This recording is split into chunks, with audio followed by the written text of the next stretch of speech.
네, 안녕하세요. 테슬라 투자로 은퇴하기 아트라운TV입니다. 오늘 주제는요, 테슬라 국가별 가격 비교, 한국은 호갱일까? 라는 주제로 말씀을 드리겠고요.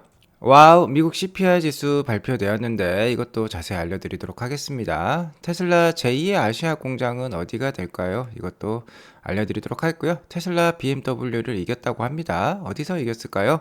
같이 한번 알아보도록 하겠습니다. 미국 3대 지수 현황 간략히 살펴보고 가도록 할게요. 0.34%에서 0.64%까지 올랐어요. 자, 장이 시작하기 전 우리 시간 저녁 10시 30분경에 미국 CPI 지수가 발표되었습니다. 예상치에 부합한 CPI 지수가 발표되면서 주가가 크게 오를 줄 알았는데 이게 웬걸 차익 매물이 출현을 하면서 뉴스에 팔자 소식이 출현을 하면서 처음에는 안 좋았어요. 이렇게 하락으로 출발을 했었는데 오후장 들어서 매수세가 강하게 유입되면서 3대 지수가 모두 상승세를 기록을 했습니다. 미국 12월 CPI 상승률은 6.5%가 나왔고요. 예상치에 부합한 수준이 나왔어요. 전월 대비로는 오히려 0.1% 빠졌습니다. 그래서 2020년 5월 이후 첫 하락세를 기록했던 날이라고 볼 수 있겠고요. 음식과 에너지, 그러니까 변동성이 심한 이런 부분을 제외한 근원 CPI 역시 전년 대비 5.7% 올라서 시장 예상치에 부합을 했습니다. 11월 달에는 근원 CPI가 6%였대였는데 5.7%까지 내려왔고요. 헤드라인 CPI도 한 7%대에서 이제 6%대까지 내려왔어요. 전반적으로 미국 연준의 기준금리 인상 이런 긴축 정책이 물가 상승률 하락에 크게 기여를 하고 있는 것으로 판단이 됩니다.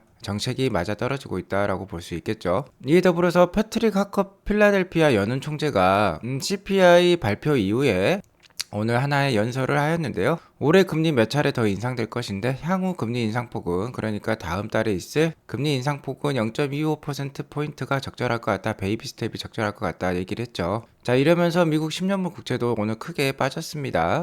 다만 아직 고용 상황은 좀 문제시 될 것 같아요. 여전히 견조한 모습인데요. 지난주 신규 실업수당 청구 건수가 예상치인 21만 명보다 적은 20만 5천 명이 집계가 되었기 때문에 고용 상황은 아직도 타이트하다라고도 볼 수 있겠죠. 유가 같은 경우는 소폭 상승을 해서 78불로 마감을 했네요. 자, 맵을 보면요, 요새 최근 두드러지는 형상이 있습니다. 경기 민감 업종들의 상승률이 좋다는 거예요. 자, 오늘도 금리에도 민감하고 경기에도 민감한 여기 성장주들의 상승이 돋보였고요. 유가가 다소 상승하면서 에너지랑 부동산이라든지 인더스트리얼 이런 부분이 계속해서 좋은 모습 보여주고 있습니다. 반대로 경기에 방어주라고 할 수 있겠죠. 경기에 둔감한 헬스케어라든지 컨슈머 디펜시브 소비재, 경기 방어주 소비재주이죠. 이런 친구들은 지금 요새 그렇게 상승률이 좋지 않아요. 계속해서 좀 하락하는 모습을 보여주고 있습니다. 시장에 바뀌는 분위기 우리가 좀 어느 정도 읽을 필요가 있겠고요. 나스닥 일봉 차트를 보면 다시 11,230에서 1,500 박스권에 들어오면서 상승세를 이어가고 있어요. 자, 오늘은 11,000을 넘어섰습니다. 어느 정도 의미 있는 상승이라고 볼 수 있겠고요. 전에 121선 돌파를 세 차례나 실패를 했던 나스닥 지수예요. 작년 11월부터 12월 달까지 이렇게 세 차례 불발을 했는데 이번 달은 121선을 좀 돌파해주는 모습이 나오면 좋겠습니다. 121선이 11,400 정도에 놓여 있는데요. 11,400 정도까지 올라가면 당연히 저항이 있을 것으로 판단이 되는데 그래도 좀 넘어서는 모습이 나오면 어느 정도 추세 반전을 이제 기대해 볼 수도 있겠다라고 말씀을 드릴게요. 자, CPI 지수 말씀은 안 드리고 갈 수 없겠죠. 자, 어제 시장 참가자들, 개인 투자자들은 6.6%나 6.6% 이하를 기대를 했었는데요. 실제로는 6.5%가 나왔습니다. 예상치에 부합하거나 그것보다도 더 낮은 수치가 나온 것인데요.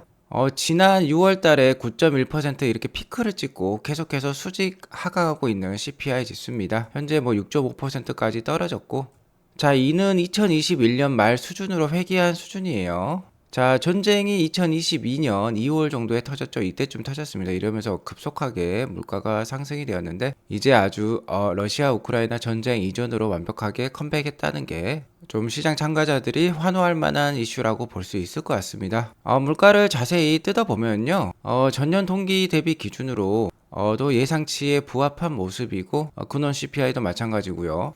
전월 대비로도 예상치에 부합한 수준이 나왔습니다. 특히 전월 대비로는 이제 마이너스가 나왔어요. 물가가 이제 급속도로 떨어지고 있다는 것을 뜻하기도 합니다. 자, 이번 오버롤 CPI, 그러니까 헤드라인 CPI가 6.5%가 나왔는데 이에 영향을 준 요소들이 다양하게 있겠죠. 역시나 아직까지는 유가가 비싸다는 게 여기에서 증명이 되고 있어요. 뭐 가스라든지 퓨얼 오일이라든지 트랜스포테이션이라든지 유가랑 영향이 있는 부분인데, 에너지 가격은 아직도 높은 수준으로 좀 기여를 하고 있는 것으로 보이고요. 다만 뭐 중고차라든지 나머지 다른 부분에서는, 그리고 메디컬 케어라든지 이런 데서는 CPI를 낮추고 있는 요인으로 판단이 됩니다. 자, 그리고 최근 집값 뭐 렌트비 하락이 크다라고 계속 연일 보도가 나오고 있는데도 불구하고, 여기 보시면 쉘터가 있죠. 주거비는 7.5% 상승으로써 오버롤 CPI가 헤드라인 CPI 6.5%보다도 높은 수준에 있어요. 그러니까 전반적으로 중고차 가격 하락이 CPI 지수를 낮추고, 주거비는 아직도 CPI 지수를 높이고 있다라고 볼 수 있겠는데, 실제로 주거비 차트를 보면은요, 주거비는 이렇게 크게 내려가고 있습니다. 월 임대료가 이렇게 크게 내려가고 있는 모습인데요, 이 쉘터 CPI, 그러니까 주거비 관련된 CPI는 이렇게 올라가고 있는 모습이 나오고 있는데, 이는 쉘터 CPI가 통계적 작성상 후행성이라는 데 이유가 있어요. 그러니까 이것도 언젠가는 이렇게 내려옵니다. 이게 내려오고 있으니까. 자, 이런 사실들을 전문가들이나 시장 참가자들이 잘 알고 있기 때문에 쉘터, 그러니까 주거비가 올라가더라도, 주거 CPI가 올라가더라도 오늘 주가의 상승이 있었다라고 볼 수 있을 것 같고요. 주가가 반등을 하기 시작하면 중소형주부터 잘 오르기 마련입니다. 아무래도 몸집이 가볍기 때문에 그 상승률이 더 높다라고 볼 수 있겠고, 하락할 때는 더 크게 빠진다라고 할 수 있겠죠. 중소형주를 대표하는 지수가 러셀 지수라고 할 수 있는데, 오늘 다우나 나스닥이 한 0.3에서 0.6% 상승할 때 러셀 지수는 1.4% 가까이 올랐어요. 아무튼 계속해서 낮아지는 물가 우리가 확인을 해볼 수 있었고요. 자, 이에 따라서 베이비 스텝의 금리 인상 확률이 정말 높아졌습니다. 다음 달 2월 1일에 이제 올해 첫 번째 금리 인상이 있을 건데, 0.25%포인트 금리 인상 확률이 90%를 이제 넘어가는 상황이에요. CPI 지수 발표를 해서 더 명확해졌다라고 볼 수 있겠고, 현재 전반적인 증시 분위기는 뭐 하강된 CPI 지수와 또 높아진 베이비 스텝의 확률로 아직 분위기는 좋다라고 볼 수 있을 것 같습니다. 그리고 그 중에서도 뭐 성장주라든지 기술주의 분위기가 좀 더 좋아지는 듯한 모습은 있으니까 참고하시기 바라겠고요. 테슬라는 오늘 0.28% 오른 123.56불로 마감했습니다. 계속해서 말씀드렸듯이 한 123불에서 계속 저항을 맞고 있어요. 한 2주 전부터도 1월달 첫째 주에도 123불의 저항을 맞고 좀 내려왔었는데, 계속해서 그런 흐름이 이어지고 있다라고 볼 수 있을 것 같고요. 이 123불을 넘어서서 한 130불대 이상으로 올라온다면 계속해서 상승 추세를 가져가는 테슬라라고 볼 수 있겠고요. 일단 한 150불 선 이상을 넘어서야지 이제 추세적인 상승이 시작되지 않을까 기대를 해볼 만할 것 같습니다. 아직까지는 뭐 123불에서 100불대 사이의 박스권을 어느 정도 염두에 둘 필요도 있겠다라고 말씀을 드리겠고요.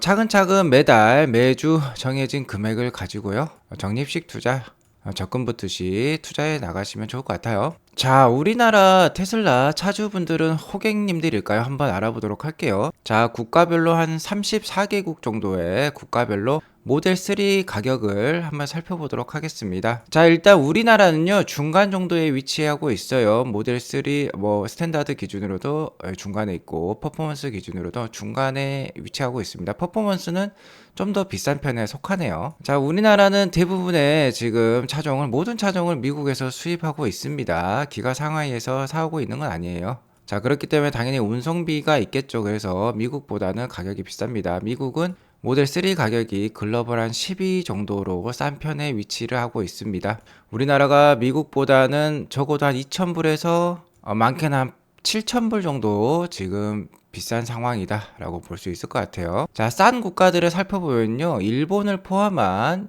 유럽 국가들이 대부분입니다. 그리고 당연히 중국도 포함이 되겠죠. 이는 대부분 기가 상하이, 그러니까 중국 공장에서 나온 차량들이 공급이 되고 있기 때문에 당연히 낮은 인건비에서 나오고 있으니까, 낮은 뭐 생산비에서 나오고 있으니까 싼 최종 소비자 가격을 가지고 있다고 볼 수 있겠어요. 당연히 미국보다는 비싼 수준의 유럽과 일본 그리고 중국에 팔리고 있다라고 볼 수 있을 것 같습니다. 역시 운송비 관세 오리진, 그러니까 어느 지역에서 만들어진 것이냐가 중요하다는 것이죠. 모델 Y도 마찬가지예요. 미국 기준으로 미국은 글로벌 10위에서 한 12위 정도의 가격 수준을 보이고 있습니다. 10번째에서 12번째로 싸다는 건데요. 우리나라는 모델 Y 롱레인지 기준 15위 수준으로서 약 68,000불 정도 되고, 미국보다는 한 2,000불에서 3,000불 정도 비싼 거니까 미국과는 그렇게 차이가 안 나는 상황이네요. 다만 퍼포먼스 기준으로는 차이가 많이 납니다. 모델 Y 퍼포먼스가 미국에서 한 7만 불대라면 우리나라는 한 7만 6천 불로서 한 6천 불 정도 비싸니까 어느 정도 갭이 있다라고 볼 수 있을 것 같고요. 자, 싼 가격대를 형성하고 있는 건 역시 기가 상하이에서 만들어진 차량입니다. 중국이 가장 싼 수준을 보이고 있고, 최근에 가격 인하도 크게 단행을 했었죠. 중국에 대대적으로 모델 Y를 판매하고자 하는 의지를 보여주고 있다고 볼 수 있을 것 같고, 나머지는 이제 일본과 마카오 그리고 홍콩, 그러니까 기가 상하이에 공급받는 국가들이고 나머지 유럽 국가들로 구성이 되어 있습니다. 이것 역시 운송비 관세 오리진에 따라서 이렇게 차이가 있다라고 볼 수 있겠어요. 가장 비싼 국가로는 뭐 싱가포르, 멕시코, 덴마크를 들 수 있겠는데, 싱가포르는 원래 차량 가격이 비싼 나라로 유명하죠. 세금도 많이 걷어가는 것으로 알고 있습니다. 자, 그리고 다음 뉴스로 테슬라가 해외 세 번째 공장인데 아시아 두 번째 공장으로 인도네시아에다가 공장을 설립하지 않을까라는 루머가 있었죠. 이미 뭐 블룸버그라든지 로이터에서는 예비 계약이 임박했다라고도 뉴스를 보여주었습니다. 연간 100만 대의 자동차를 생산할 전망으로서 대규모 기가팩토리가 인도네시아에 건설되지 않을까라는 뉴스가 나왔었는데요. 자, 일론 머스크는 이를 부인을 하고 있습니다. 자, unnamed sources라는 말을 했어요. 출처가 불분명한 소스다라고 얘기를 하고 있습니다. 지금 현재 뭐 로이터랑 블룸버그에서는 여기 인도네시아 대통령과 일론 머스크가 만난 사진까지 보여주면서 계약이 거의 임박했다라고도 얘기를 하고 있었는데요. 일론 머스크는 이를 부인하고 있다라고 볼 수 있을 것 같고, 다만 이게 정확히 부인한다는 멘트는 아니고요. 그냥 출처가 불분명한 거는 조심하세요라고만 얘기를 하고 있기 때문에 아직까지는 이게 거짓인지는 확실히 모르는 상황이라고 볼 수 있겠습니다. 어쨌든 이 기사를 작성한 사람은 이제 출처가 불분명한 것은 어느 정도 고려를 하겠다라고 일론 머스크에 감사하다라고 얘기를 하고 있고요. 또 다른 트위터 분께서는 그래도 일론 머스크가 이것에 대해서 디나이 하진 않았다. 그러니까 사실이 확실히 아니라고 말한 것은 아니라는 거죠. 또 다른 사람은 한술 더 써서 기가 팩토리 캐나다를 또 요구를 하고 있습니다. 하지만 일론 머스크의 이러한 거부에도 불구하고 로이터는 한술 더 떠서 여전히 인도네시아는 테슬라와 투자 협상이 진행 중이라고 다시 한번 밝히고 있어요. 여기 보시면 테슬라와 협상을 주도해온 인도네시아 한 고위 장관 루훗 판자이탄이란 분의 사진이 있는데요. 비밀 유지 계약을 했기 때문에 자세한 내용은 공개할 수 없다라고 얘기를 하고 있습니다. 하지만 여전히 로이터에서는 테슬라가 인도네시아에 100만 대 규모의 생산 시설을 건설하기 위한 예비 계약에 가까워지고 있고, 자, 이 고위 장관께서 여전히 테슬라와의 협상이 진행 중이다 라고 계속해서 얘기는 하고 있어요. 하지만 이에 관련된 답변을 테슬라에게 요청했지만 테슬라는 로이터의 의견 요청에 응답하지 않고 있는 상황입니다. 자, 이런 상황에서도 우리나라에서도 한술 더 떠서 뭐 경상도, 전라도, 강원도, 충청도 할 것 없이 테슬라 유치에 총력전을 가하고 있어요. 아시아 제2의 공장은 과연 어디가 될까요? 아마 인도네시아, 한국, 인도 중에 하나가 될 것 같은데 지금 흘러나오는 뉴스를 따르면 인도네시아가 일단은 가까워 보이기는 합니다. 하지만 한국도 이렇게 자세히 뭐 떡줄 사람 생각도 하지 않고 있는데 김칫국부터 마시고 있는 것 같긴 한데요. 이렇게 여러 지방자치단체에서 노력을 하고 있는 모습을 보니까 한국도 충분히 가능성이 있을 법도 합니다. 하지만 역시 가능성이 가장 큰 거는 이 다음 공장으로서 가장 가능성이 큰 거는 멕시코라고 볼 수 있겠고요. 자, 올해부터 IRA에 따라서 미국의 전기차 수요가 급증을 할 예정에 있기 때문에요. 아무래도 멕시코가 가장 이 다음 행선지로 테슬라 행선지로 가깝지 않을까라고 얘기를 할 수 있겠습니다. 실제로 중국 내 기가 상하이 서플라이어 중에 하나라고 있은 노아 아이텍이라는 회사도 멕시코에 이미 이렇게 공장을 건설을 하고 있어요. 그렇기 때문에 멕시코는 좀 확률이 높아 보이는 상황이라고 볼 수 있겠어요. 자, 그리고 다음 뉴스로는요, 테슬라가 BMW를 꺾고 2022년 처음으로 미국 최고의 럭셔리 브랜드 타이틀을 획득을 했습니다. 자, 현재까지 지난 25년 동안 미국 내 럭셔리 브랜드 1등에는요 미국 회사가 없었어요. 뭐 캐딜락이라든지 이런 회사는 없었다는 겁니다. 지난해까지 미국 내 럭셔리 브랜드 1등은요 BMW였습니다. 하지만 BMW는 이제 2022년에 미국에서 33만 2천 대 이상의 자동차를 판매하면서 오히려 2021년 대비 1.3% 역성장을 기록을 했어요. 하지만 테슬라는 작년에 49만 1000대 이상의 자동차를 미국에 판매하면서 전년 대비 56% 이상의 성장률도 기록을 했고요. 그간 2021년까지 1위였던 BMW보다 한 16만 대 가까이 더 많이 판매를 하면서 미국 내 럭셔리 브랜드 1등으로 지난해 등극을 했습니다. 하지만 이런 상황에서 미국 내 럭셔리 시장 전체 매출은요 8%나 감소를 했었어요. 그러니까 테슬라의 이러한 어마무시한 성장이 얼마나 탁월했다는 거 우리가 확인을 해볼 수 있습니다. 자, 2등이 BMW였다면 3등은 벤츠예요. 28만 대 정도를 판매했고 렉서스가 25만 8천 대, 아우디 18만 6천 대, 캐딜락 13만 4천 대, 뭐 이런 순서입니다. 그러니까 독일과 미국이 아니라 일본 브랜드가 굉장히 많았었는데 여기 뭐 미국 브랜드는 캐딜락 하나 있죠. 어쨌든 미국 브랜드로서 럭셔리 브랜드 1등을 마켓시어 1등을 기록한 건 지난해 테슬라였다라고 볼 수 있겠습니다. 25년 만에 타이틀을 보유하게 되었다고 하네요. 자, 아무튼 오늘은요 좀 바뀌는 시장 분위기를 느낄 수 있었어요. 자, 이런 시장 분위기가 좀 오래도록 지속됐으면 좋겠는데요. 아무튼 최근에 테슬라의 주가 하락은요, 작년 10월부터 이어진 주가 하락은 테슬라가 성장주이기 때문이라고 볼 수 있겠습니다. 실제로 매크로 경기가 악화가 되면서 차량 판매 수요가 둔화될 것이라는 예상이 지금 많이들 나오고 있죠. 이러면서 테슬라 역시 성장률의 하락이 있었습니다. 여기 보시면은 올해 말 EPS 전망치가 이렇게 하락하는 모습을 볼 수 있어요. 자, 올해 예상 EPS가 5.9불까지 올라갔을 때가 3개월 전이었는데 지금 3개월 전보다 13.87%나 떨어진 5.084까지 지금 내려와 있습니다.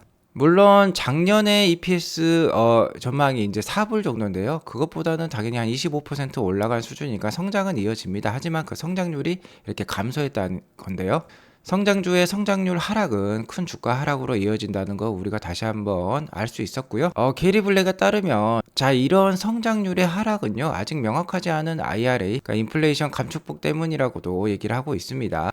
특히 IRA에 따르면 모델 Y 5인승 차량은 7,500불에 달하는 EV 크레딧에 지금 해당이 안 되는 상황이고요. 배터리 강물 오리진 규정도 아직 안 나왔죠. 3월달에 이게 나온다고 했습니다. 현재 이렇게 명확하지 않은 규정 때문에 전기차가 아닌 하이브리드 차량 중에서 연비도 상당히 떨어지는 Jeep 이런 차 역시 7,500불에 달하는 EV 크레딧을 받고 있다고 하는데요. 아무튼 한 3월달쯤에 명확해진다라고 하니까 좀 기다려 봐야 될 것으로 판단이 됩니다. 자, 오늘 이것으로 방송을 마치겠고요. 오늘 방송이 도움이 되었으면 구독과 좋아요 알람 설정 꼭 눌러주시기 바라겠습니다. 오늘도 좋은 하루 되세요. 감사합니다.